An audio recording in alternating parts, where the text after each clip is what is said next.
오늘은 성경이 동성애에 대해 무엇을 말하고 있는지 살펴보는 시간을 가져보겠습니다. 이 주제는 단순히 논쟁을 위한 것이 아니라 하나님의 말씀 안에서 진리를 발견하고 그 사랑의 메시지를 어떻게 실천할지 고민하기 위함입니다. 성경은 우리에게 하나님의 마음을 보여주는 진리의 책입니다. 오늘은 이 진리를 통해 하나님의 뜻을 더 깊이 이해하고자 합니다. 하나님의 창조 질서. 먼저 성경의 기본 원리인 창조의 질서를 살펴보겠습니다. 창세기 1장 27절은 이렇게 말합니다. 하나님이 자기 형상대로 사람을 창조하시되 남자와 여자를 창조하시고, 이어 창세기 2장 24절에서는 남자가 부모를 떠나 그의 아내와 합하여 둘이 한 몸을 이룰지로다라고 선언하셨습니다. 이는 하나님께서 남자와 여자의 연합을 결혼으로 설계하셨다는 사실을 보여줍니다. 하나님이 보시기에 이는 매우 좋은 것이었습니다. 결혼은 단순한 제도가 아니라 하나님께서 직접 세우신 창조 질서입니다.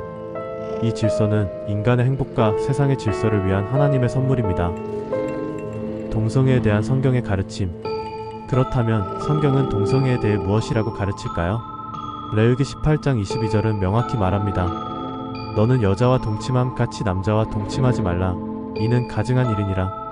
여기서 가증하다는 표현은 하나님께서 그 행위를 기뻐하지 않으신다는 뜻입니다.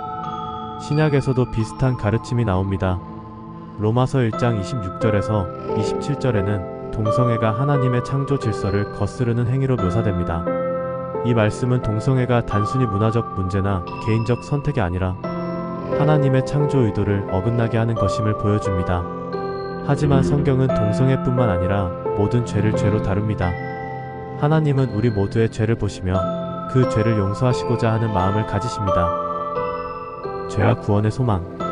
고린도전서 6장 9절에서 11절은 이렇게 경고합니다. 불의한 자가 하나님의 나라를 유업으로 받지 못하리라. 속지 말라.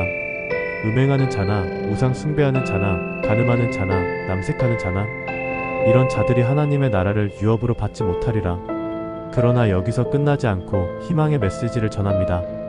너희 중에 이와 같은 자들이 있더니 주 예수 그리스도의 이름과 성령 안에서 씻음과 거룩함과 의롭다 하심을 받았느니라.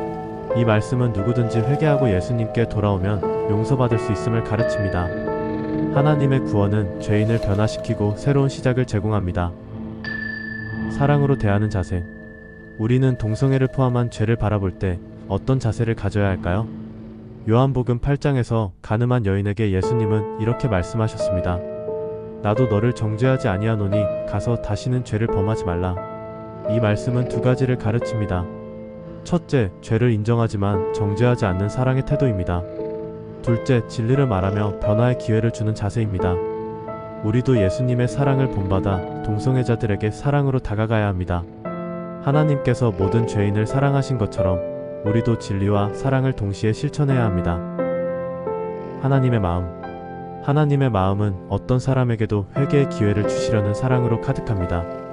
에스겔 18장 23절은 내가 악인이 죽는 것을 조금이랄지라도 기뻐하겠느냐? 돌아서서 살기를 원하노라라고 말씀하십니다.